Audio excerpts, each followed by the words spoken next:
Amigos de Radio Victoria, ojo con eso, televisión. A continuación vamos a dar comienzo a nuestro programa Diplomacia a su alcance con el internacionalista William Santana, a través de esta nuestra alianza con Benemérica y con la Escuela de Gobernanza Benjamín Franklin.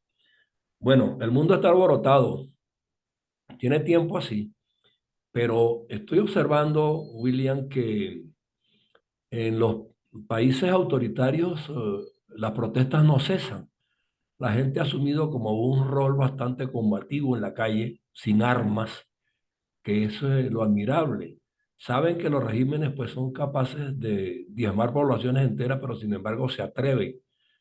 O sea, eh, el caso, por ejemplo, de Venezuela es atípico, ¿no? Porque hubo violencia en una época y el régimen de alguna manera contuvo las protestas. Pero hay países como Irán, por ejemplo, que por un solo hecho simple, como es haber sancionado a una dama porque no llevaba bien puesto el velo, no obstante, pues el empuje social fue tal que lograron que se prohibiera o se anulara pues la policía de moral y así por el estilo. Entonces, ¿qué percibes tú en estas conductas tanto de la ciudadanía como de los regímenes? ¿Va a haber cambios de verdad a nivel mundial? ¿El enfoque de la paz implicará correctivos profundos como esos atavismos que estamos acostumbrados a ver en los países islámicos? Buenos días, José Antonio. Mira, efectivamente lo que estamos viendo en estos momentos, yo creo que por un lado es una buena noticia porque hasta ahora nosotros habíamos conversado durante todas estas entrevistas que hemos tenido a lo largo del año sobre la debilidad y la fragilidad de las democracias. Habíamos hablado de que las democracias iban en retroceso, que las democracias tenían muchos enemigos, cual es cierto, que las democracias tenían fragilidad y estamos viendo que los regímenes autoritarios también tienen fragilidad, también tienen debilidades y también pueden ser sufrir ataques inesperados y entre esos pues está lo que tú mencionas, las protestas, ¿no? Hasta ahora estábamos considerando que cuando había una democracia débil era porque había sistemas autoritarios resilientes. E incluso un pensador como Francis Fukuyama, muy conocido por sus aceleraciones en política exterior y se hizo muy famoso por una teoría acerca de, acerca de la historia y los movimientos económicos. Francis Fukuyama acuñó un concepto llamado antifragilidad, refiriéndose a estos sistemas, que mientras más se les atacaba, más fuertes se hacían. Pero sin embargo, estamos viendo que no es así y tenemos tres ejemplos durante este año. Tenemos el ejemplo, vamos a empezar un poco por el más lejano durante esta semana, el de Rusia. En Rusia se significaron protestas cuando hubo una leva, se pretendió la leva masiva, se pretendió reclutamiento forzoso. Muchos rusos abandonaron el país y hubo protestas que, bueno, las vimos en televisión, duraron cierto tiempo y lo que suponemos es que la protesta logró su objetivo, pues ya no se habla de ese asunto. Más bien, todo lo contrario, pues los soldados han sido evacuados desde Ucrania, se están utilizando otros métodos que no son los de la invasión con tropas, se está utilizando preferiblemente los misiles, y vamos a decir, de alguna manera Putin se dio, de alguna manera el estamento militar se dio ante la presión popular, pues esta gente que no quiso ir a la guerra, los pocos que fueron, terminaron muy mal. Terminaron huyendo, terminaron muertos en los campos de batalla. Ahora vamos a ver el caso de Irán que acabas de mencionar. Irán hoy se está realizando una huelga general, puesto que este fin de semana hubo un anuncio de que la ley moral, la policía moral, perdón, iba a ser disuelta.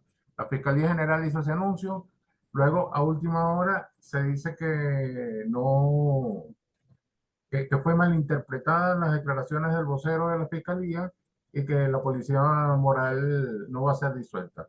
Por eso, precisamente hoy se está realizando una huelga general en ese país.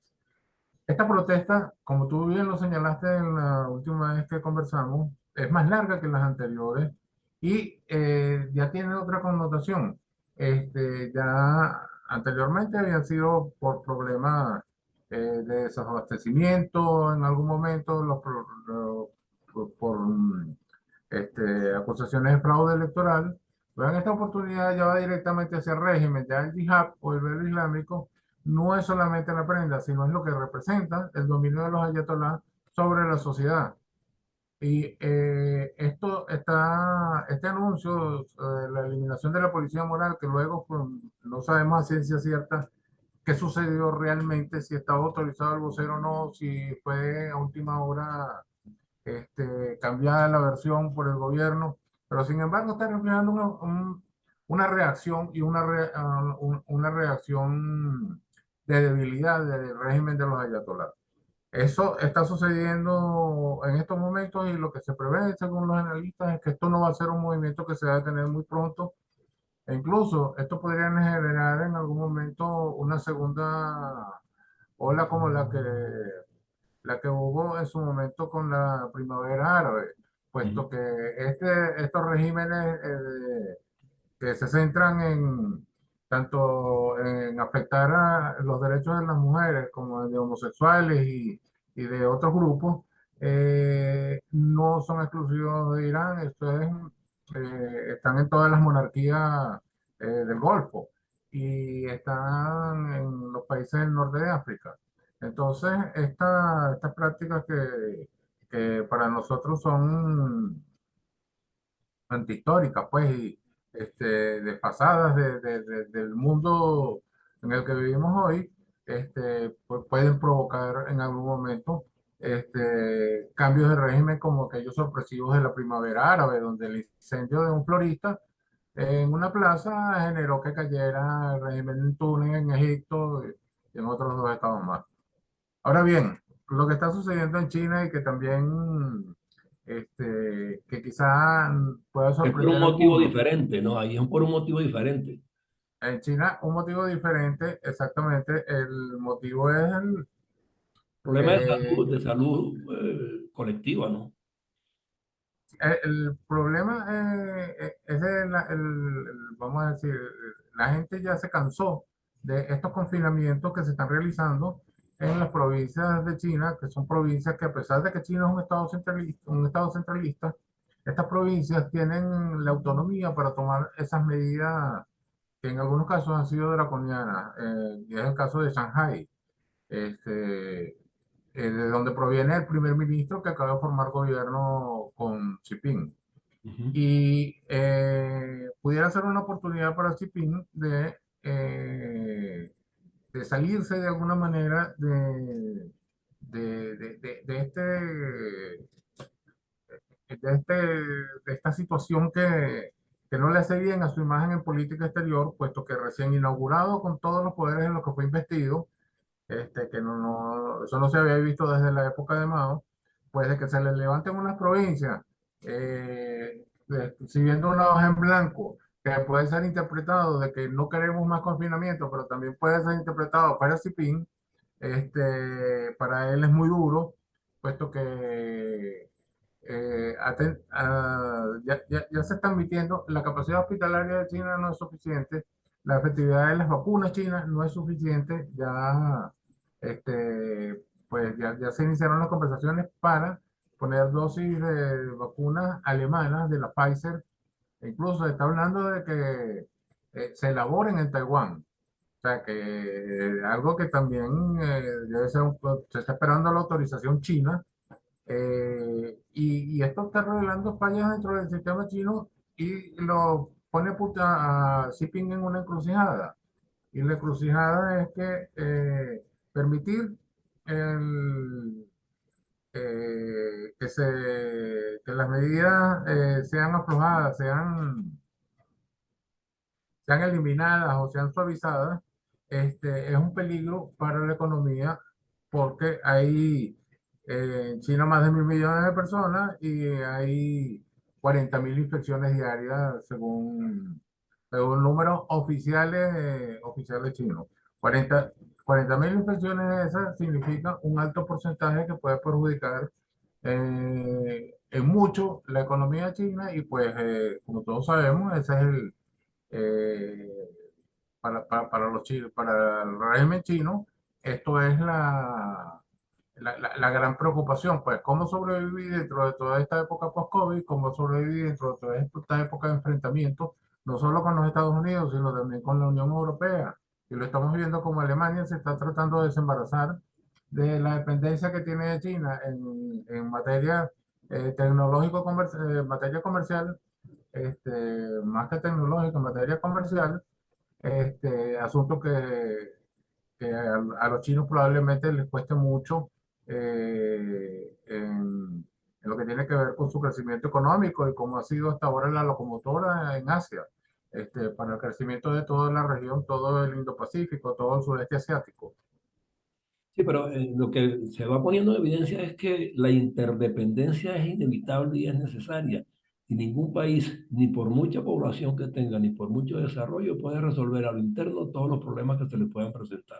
Esto del COVID deja entrever que al recurrir a las vacunas chinas, alemanas, China está dando muestras pues, de que con todo y lo inmenso que es en población y en tecnología, no está en capacidad de resolver un problema tan grave como el de la salud, que por sí solo se irradia sin que nos demos cuenta. El hecho de que tengan 40.000 ciudadanos diarios detectados con contagio, también son un foco para contaminar a otros pueblos y otros países, porque el chino viaja mucho.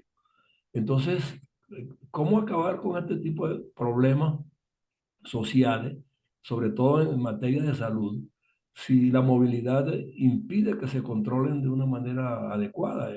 Los confinamientos, de hecho, resultaron odiosos en China. Y el hecho de que tengan que aligerar las cargas y tener que haber suspendido los confinamientos en la forma que lo venían haciendo, denota que tanto China como los demás países andan en lo mismo. No quieren constreñir a las poblaciones, sino por el contrario, abrirse más, pero cuando se abre, también se generan otro tipo de complicaciones.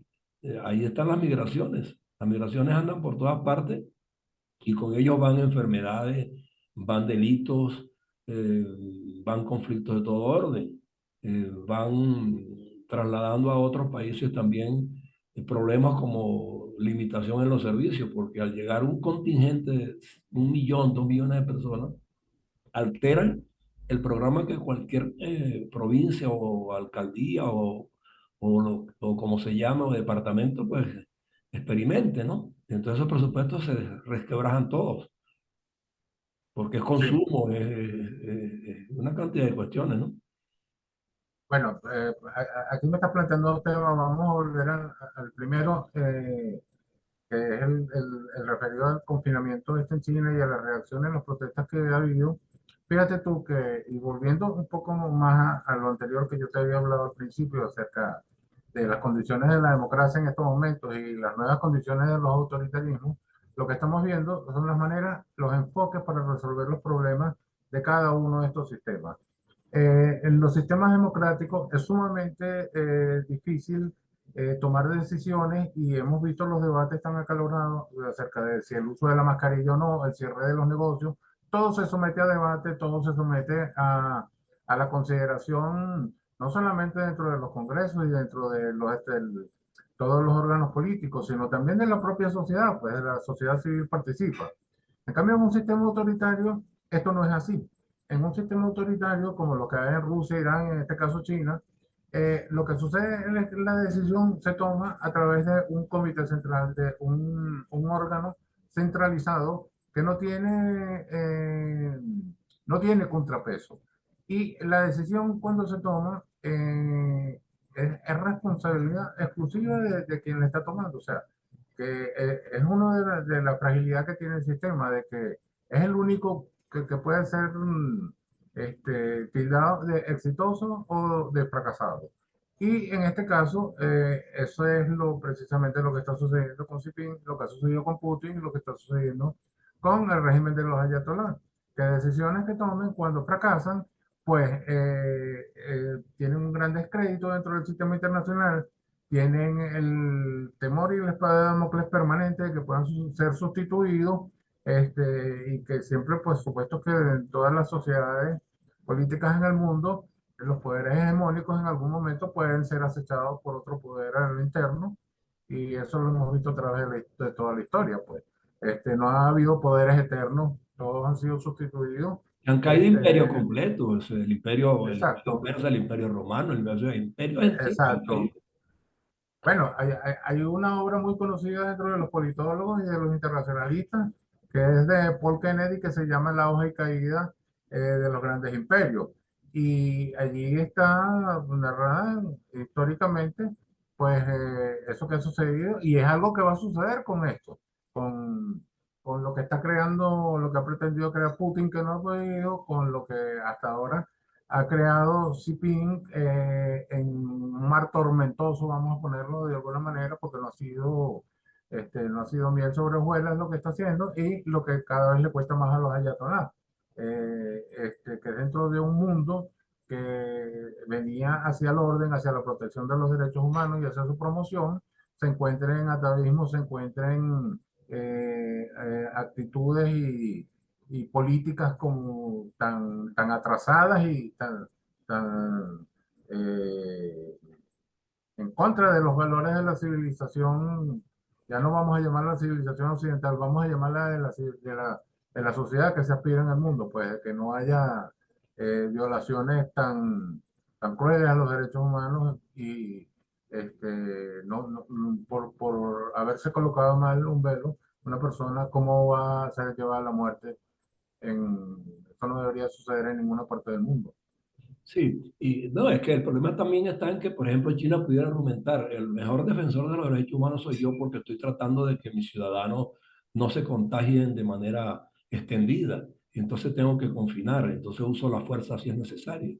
Y puede argumentar ante el mundo, bueno, yo también estoy evitando que mis ciudadanos vayan a otra parte contaminados y estoy aquí pues tratando de preservarles la salud y que si tienen que viajar pues no vayan a llevar el mal a otro lado. O sea, es que la cuestión tiene unas interpretaciones bien particulares y cada país, Sí, en función de sus intereses políticos, puede argumentar lo que le dé la gana.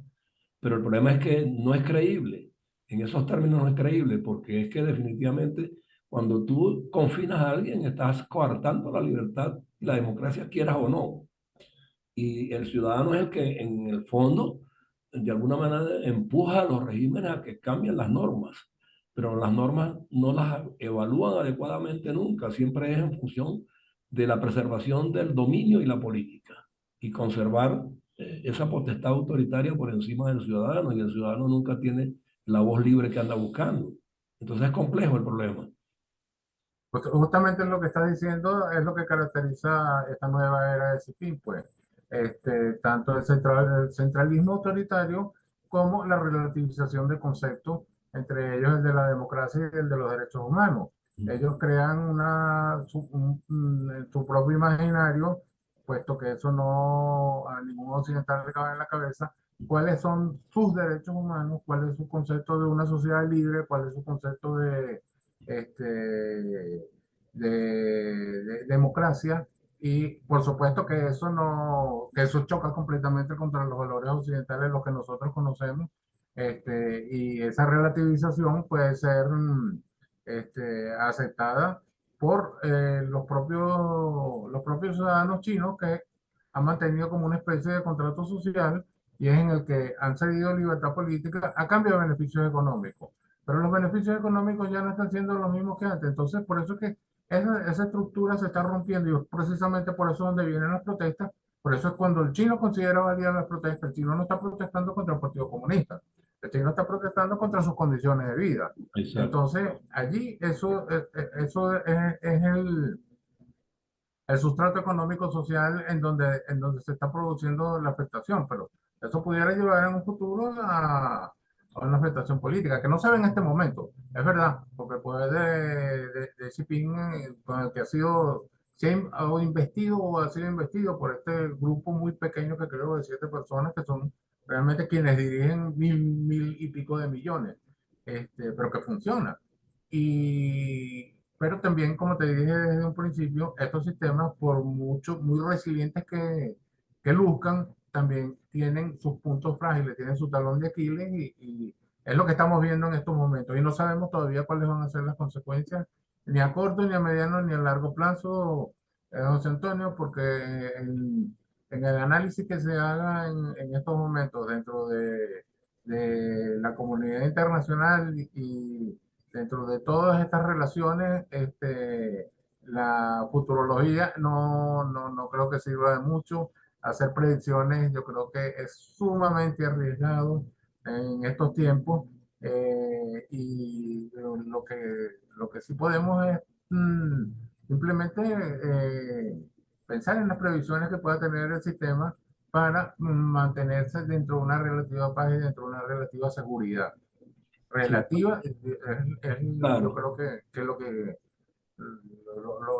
más importante para el análisis porque no hay nada seguro. No, es que estamos volviendo al relativismo, o sea, los gobiernos son relativos, la conducta de los ciudadanos sigue siendo relativa. Y cuando tú determinas que, por ejemplo, Putin quiere porque sí formar un ejército reclutando a la gente a la fuerza porque él le dio la gana de confrontarse con un país X y la gente se resiste, entonces los ejércitos también van a empezar a quedar desguarnecidos en un momento dado, porque ¿con quién se conforman los ejércitos? Con ciudadanos. O van voluntariamente o van a la fuerza. Y el que va a la fuerza nunca va a operar con la misma mística nacionalista con la que opera alguien que lo hace voluntariamente. Entonces, ahí se crean unas confrontaciones desde el punto de vista conceptual y no solamente político, sino militar y en todos los otros ámbitos. Entonces, Sí, se generan migraciones también, porque producto de que yo no quiero servirle a tu ejército, me voy para otro país, ese ciudadano que se va, que no es uno, sino miles, también llevan problemas para otro lado. Entonces, esa movilidad es la que está generando justamente las reacciones que estamos viendo hoy día, pues, que muchas veces tú en Irán te encuentras con que los iraníes no protestaban, pero hoy de repente muchos han viajado, han visto otro modo de vida o actúan alimentados ideológicamente por otros que llegaron allí de otras partes y ujú. entonces se conjugan allí una serie de conflictos sociológicos que la gente no es capaz de medir ni de controlar. Sí, así es. Lo que dices en relación a Rusia, justamente ese es el análisis por el cual muchos dicen que Rusia no ha podido con esta invasión y que Ni va a evidentemente poder, por eso ni la ha va a poder, perdido. ni va a poder. La baja moral de sus tropas proviene precisamente de lo que tú acabas de comentar. Y en relación a las migraciones, pues fíjate este, que es otro problema que se deriva de este tipo de países, justamente lo que yo estaba pensando que habría que llamar el club de los, habría que ponerle un nombre a ese club, pudiera ser el club de los sancionados, porque son una serie de países que tienen en común no solamente una enemistad con los Estados Unidos y una problemática con los Estados Unidos, real o ficticia, porque esa es la realidad. Hay que verlo así porque también se crea toda una serie de novela para decir que los Estados Unidos están atacando y que los Estados Unidos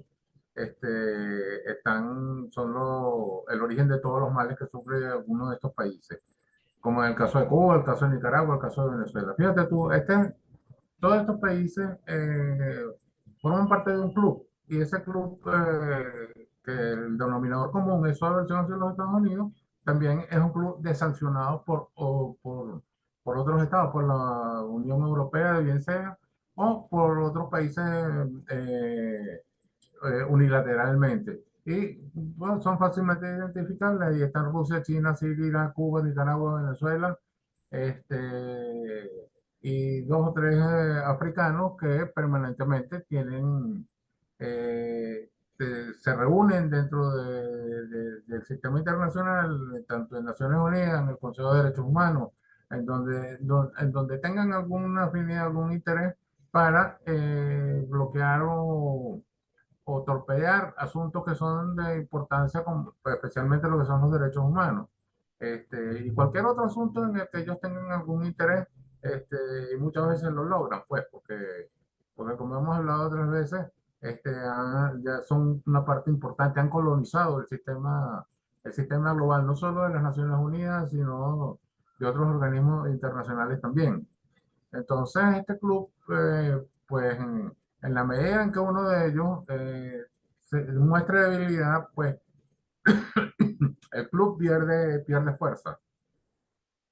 El club pierde esa asociación que reacciona muy rápido, puesto que en su formulación de política exterior ellos no necesitan consultas, por eso reaccionan rápido, inmediatamente, pues ya uno de ellos o varios de ellos demostrar debilidad, pues no va a haber una alianza automática tanto como ellos lo quisieran, ni van a ser tan eficaces sus propuestas dentro del sistema, sus propuestas o torpedear las propuestas o ejercer sus políticas exteriores que no van en favor de la paz y la seguridad internacional en la mayoría de los casos. Y yo creo que eso es lo que vamos a ver de aquí en adelante con esta situación de debilidad que ha demostrado China, que está demostrando Rusia y que está demostrando Irán. Sí, bueno, lo que pasa es que en el fondo los débiles ni los envalentonados son los pueblos, son los líderes que asumen la dirección de esos países. Y entonces consideran pues que son dueños absolutos de la verdad y quieren imponer a troche y moche pues sus pareceres y caprichos. Y entonces empiezan a ocurrir cosas de parte de los países que no convalidan ese tipo de procederes porque afecta a la economía, porque afecta a otras cosas. Entonces, se forma ese club de sancionados, pero ese club de sancionados no son los países sancionados, están sancionando a los líderes. Entonces, el problema está en que esos líderes pretenden hacerle ver a los pueblos que están sancionando es al pueblo. Y resulta que están sancionándolos a ellos porque no han sabido encaminar políticas adecuadas.